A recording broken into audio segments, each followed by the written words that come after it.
and welcome to our weekly update for April 3rd, 2018. So we spent the last 3 weeks in San Antonio with Jessica and Jackie at Fort Sam Houston, and we are currently over at Lake Conroe, which is just north of Houston.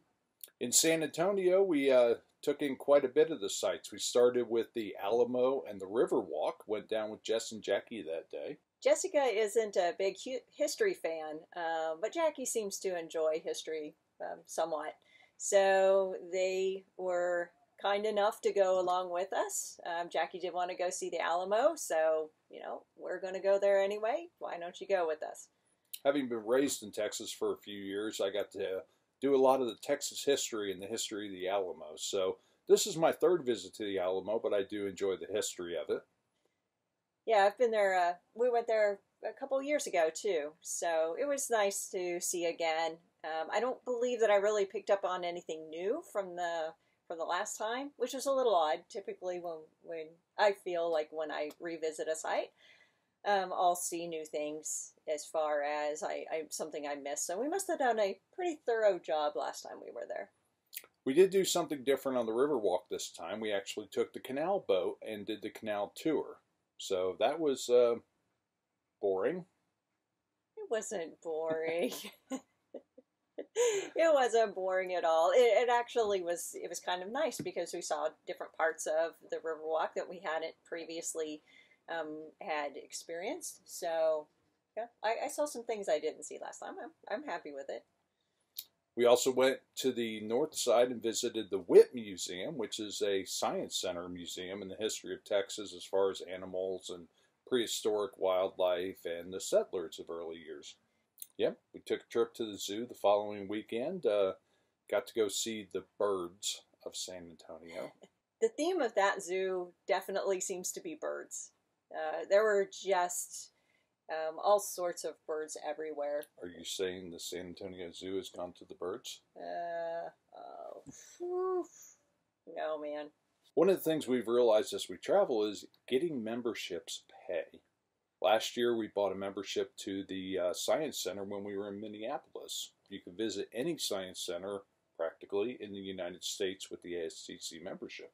Right, and not only science centers. Actually, we use that membership to get into the Witte Museum, which isn't necessarily a science center. It's really paid off having that membership through the years, so much that we even went this year and bought the San Antonio Zoo membership. Right, we enjoy going to the zoos around the country. So we're hoping that we get at least discounts at admission, or if not, even free admission prices to visit different zoos throughout the country. Now, of course, you remember from our last time we had visited the Lyndon Baines Johnson Library, Presidential Library. But this time we went ahead and picked up a Presidential Library membership and visited the George, not Herbert Walker. It was just George Bush Library and Museum. And that was on the campus of Texas A&M. Compared to LBJ and FDR, GHWB was not as historically relevant to me. I think part of that was I lived through the George H.W. Bush years. Really? Really? George Bush. It's George Bush. And I liked him as a president, but having lived in those years, I think I had a keen sense of what was going on compared to LBJ and FDR. It was all very, very familiar, and it really didn't feel like we learned anything overly new. However, it touched a lot on him growing up, and I think his story was just a little bit different. It felt a little more formal than the other two libraries that we've been to.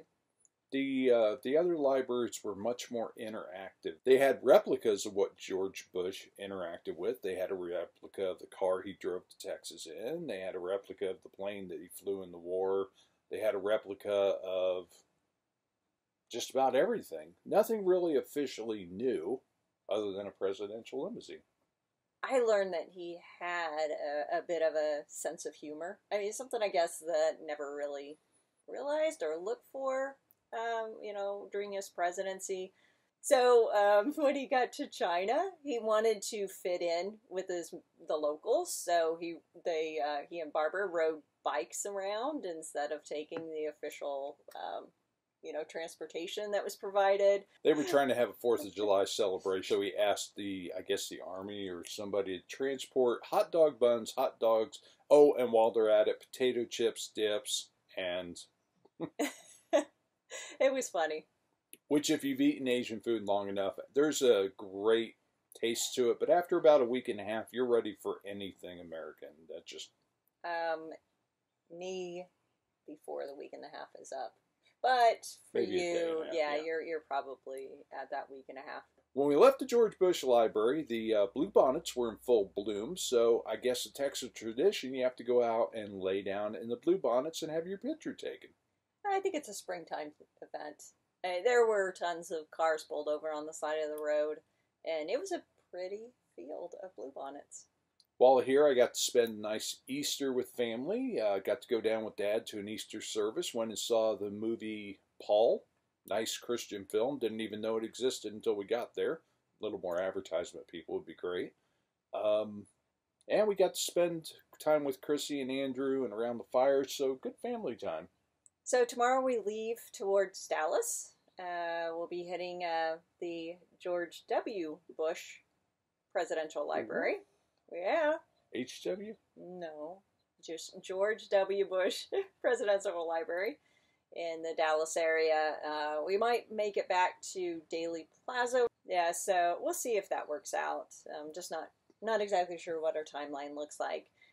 Because we need to keep moving after that. We have yes, a lot of Alaska is still on the list. We haven't forgotten Alaska. We're heading there. But life keeps moving at us quickly, and we're on another side road trip to get a tooth worked on again in April.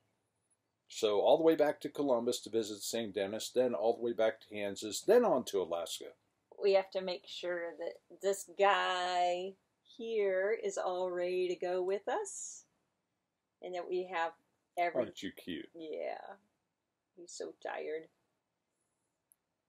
Make sure that he has everything that he needs shop-wise and all of his paperwork and everything like that.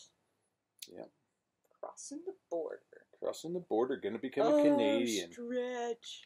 She has a fear of an eagle carrying him off. You know, he's like the size of a small fox. He's 14 pounds. He's going to be carried away.